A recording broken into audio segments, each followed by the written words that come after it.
तुर्की ने सैन्य जासूसी के आरोप में 5 लोगों को गिरफ्तार कर लिया है, लेकिन तुर्की ने दावा किया है कि गिरफ्तार किए गए जासूस ईरान की सेना से जुड़े हैं। वहीं सीरिया ने भी अब ईरान के खिलाफ मोर्चा खोल दिया है। तो कमांडर जुलानी ने इस्लामिक स्टेट टेरर कमांड पर हुई इस एयर स्ट्राइक में सीधे अमेरिका का हाथ कहा है। अमेरिका की गोलबंदी के जवाब में अब ईरान की तरफ से रूस और चीन ने एक बड़ा ऐलान कर दिया है। चीन रूस ने ईरान पर लगे प्रतिबंध हटाने की डिमांड की है और इसके साथ ही अब ईरान के एटमी प्रोग्राम को रोकने में अमेरिका को भी कई मुश्किलों का सामना करना पड़ेगा।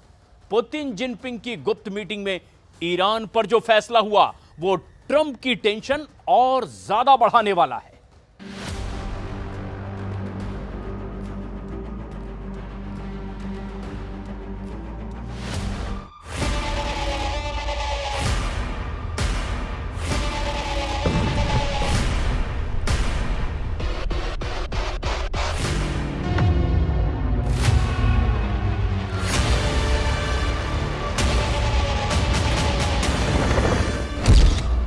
वॉर रिहर्सल के बाद ईरान ने किया एटमी ऐलान।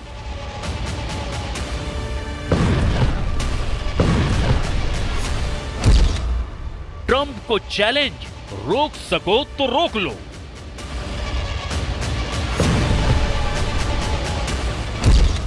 ईरान का पीला एटम बम रेडी है।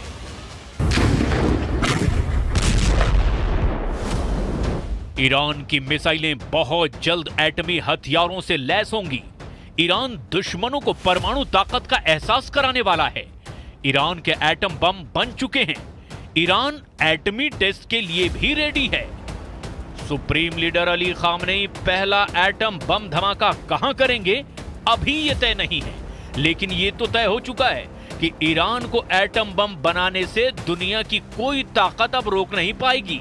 और वजह है बीजिंग से आई ये तस्वीरें, जहां अमेरिका के खिलाफ दुनिया के सबसे ताकतवर 2 देशों ने ईरान के न्यूक्लियर प्रोग्राम को ग्रीन सिग्नल दे दिया है। यानी ट्रंप के सभी प्लान फ्लॉप हो चुके हैं।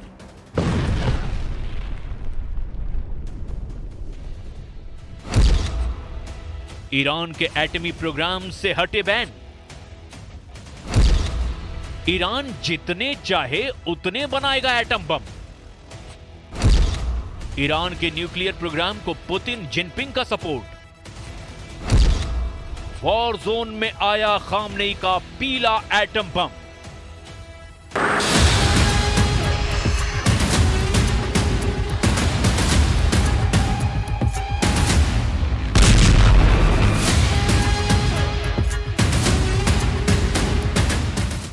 पश्चिमी एशिया की वॉर टेंशन का सबसे बड़ा अपडेट बीजिंग से आया है, जहां रूस, चीन और ईरान की हाई लेवल मीटिंग चल रही है। इस मीटिंग में जो तय हुआ उसने व्हाइट हाउस में भूचाल ला दिया है। ट्रंप की टेंशन इसीलिए भी बढ़ चुकी है कि इजराइल के दुश्मनों ने फिर से हमले शुरू कर दिए हैं।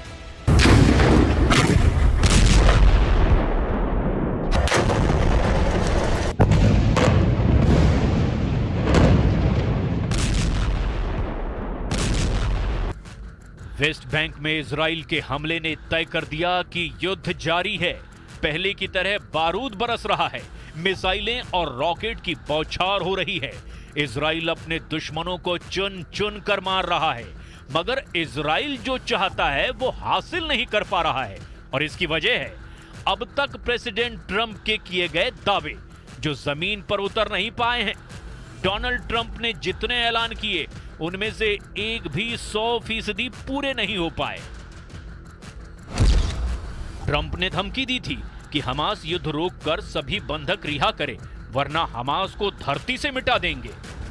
लेकिन ऐसा तो अब तक कुछ भी नहीं हुआ। ट्रंप ने यह भी कहा था कि गाजा को खाली करवाकर वहां रिवेरा बनेगा, नहीं तो अमेरिका सबको मार डालेगा। अब तक इस पर भी ऐसा कुछ नहीं हो पाया। इसी तरह ट्रंप ने सीरिया में युद्ध खत्म करवाने का ओपन ऐलान किया, मगर वहां भी खून खराबा सारी हदें पार करता नजर आ रहा है। ट्रंप ने हिजबुल्लाह और हुथी लड़ाकों को इजराइल पर हमले बंद करने या फिर मिट जाने की वार्निंग दी थी, मगर फाइटर ग्रुप ने उनकी एक नहीं सुनी। ट्रंप ने ईरान को धमकी दी थी कि एटम बम बनाना बंद करो, नहीं तो ईरान को बर्बाद कर डालूंगा। लेकिन अब तक ट्रंप ने बातों के अलावा ईरान पर तो कोई एक्शन नहीं लिया।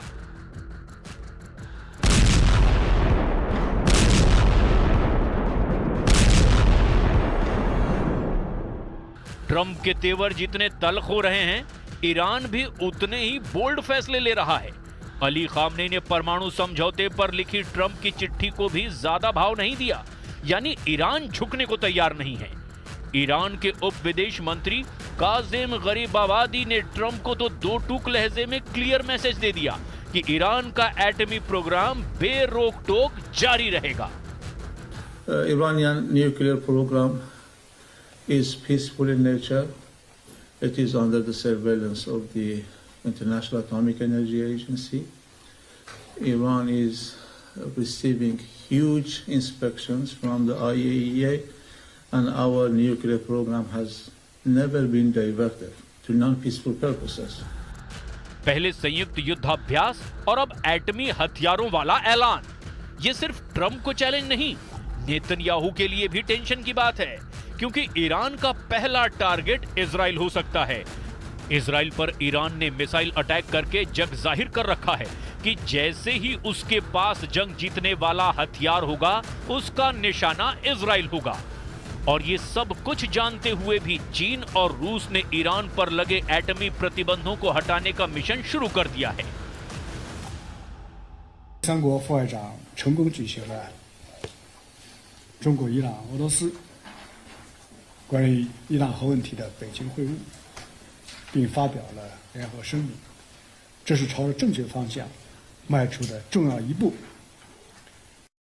我们还会同伊朗核问题的其他各方加强沟通，推动他们展示政治诚意，早日回归复谈。和平仍可争取，不能轻言放弃。单边制裁只会激化矛盾，对话谈判才是。 ईरान को चीन और रूस का फुल सपोर्ट मिल चुका है। तीनों देशों का तालमेल युद्ध के मैदान में भी दिखाई दिया। सिक्योरिटी बेल्ट 2025 युद्धाभ्यास में ईरान, रूस और चीन ने अमेरिका को सीधे संदेश दिया। ईरान ने आर पार के युद्ध के लिए जमकर गोल्ड जुटाना भी शुरू कर दिया। रॉयटर्स की रिपोर्ट के मुताबिक ईरान ने युद्ध संकट से मुकाबला करने के लिए सोने के इंपोर्ट को बढ़ा दिया है। जनवरी 2025 तक ईरान ने 81 मीट्रिक टन सोना आयात किया, जो पिछले साल की तुलना में 234% ज्यादा है। फरवरी 2025 तक कुल आयात 100 मीट्रिक टन से भी ज्यादा हो गया। इस समय ईरान के विदेशी मुद्रा भंडार का 20% हिस्सा सोना ही है।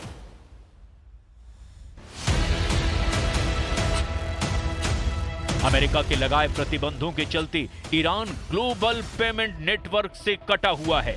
इसीलिए ईरान इंटरनेशनल लेन देन के लिए गोल्ड रिजर्व करना शुरू कर चुका है, और यही गोल्ड आगे चलकर ईरान के एटमी हथियारों को बनाने के भी काम आने वाला है। ईरान ने महाशक्तियों के साथ परमाणु हथियार बनाने से रोकने के लिए जो समझौता किया था, उसकी मियाद इसी साल खत्म हो रही है। इसीलिए भी ईरान अमेरिका से टकराने को तैयार है। इस बार टकराव हुआ तो रूस और चीन हर तरह से ईरान के साथ हैं। 2015年全面伊核协议的达成，以及之前的谈判中，中国做出了重要的贡献。很遗憾，经过10年，我们可能在某种上又回到了原点。我想呢，这个美国是伊核问题的主要当事方之一。当然，美伊之间，由于历史的原因，存在着严重的这个信任赤字。 तो क्या अमेरिका ईरान की किसी भी चाल की काट तलाश नहीं पा रहा है? सवाल ये है कि क्या इजराइल इस बीच सिर्फ तमाशबीन बना रह सकता है? इसका अपडेट जानने से पहले सुप्रीम लीडर अली खामनेई का रुख भी जान लीजिए कि वो ट्रंप पर रत्ती भर भी यकीन करने को अब तैयार नहीं है।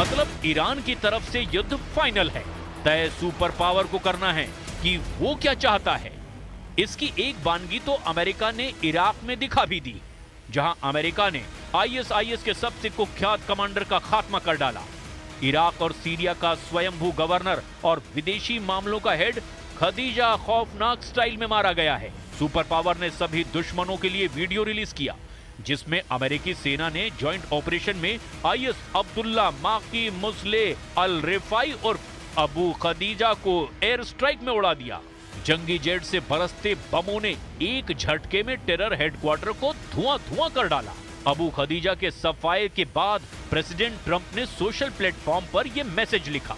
अबू खदीजा के खात्मे का ऐलान इराक के पीएम ने भी किया। इराक के अनबर राज्य में हुई एयर स्ट्राइक की डिटेल भी हैरान कर देने वाली है।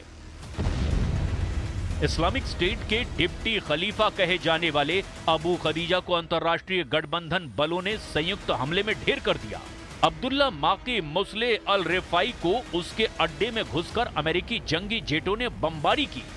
इराक के मोस्ट वांटेड खदीजा को मारने के लिए अमेरिका के साथ सीरिया के कुर्द फोर्स ने भी पूरा साथ दिया। अबू खदीजा के खात्मे को सीरिया के नए सर्वे सर्वा कमांडर जुलानी की सरकार ने भी अच्छा कदम माना है।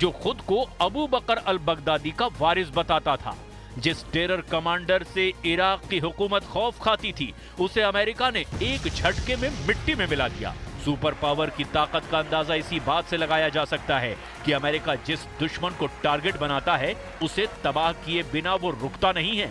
ऑपरेशन अबू खदीजा से एक बात और साफ हो जाती है कि सीरिया में भी सुपर पावर की पकड़ वक्त के साथ साथ और मजबूत होती जा रही है। कमांडर जुलानी ईरान के विरोध में अमेरिका के साथ जा भी सकता है। इसका कारण ईरान का कमांडर जुलानी को लेकर के दिए गए विरोधी बयान है। बशर के तख्ता पलट के बाद जुलानी ने ईरान समर्थित हिजबुल्लाह फाइटर्स को सीरिया में मारना शुरू कर दिया है। ईरान के सैन्य अड्डे भी सीरिया में अब सुरक्षित नहीं हैं। सीरिया ने इराक में जिस तरह से लामबंदी शुरू कर दी है, उससे भी ईरान को झटका लग सकता है।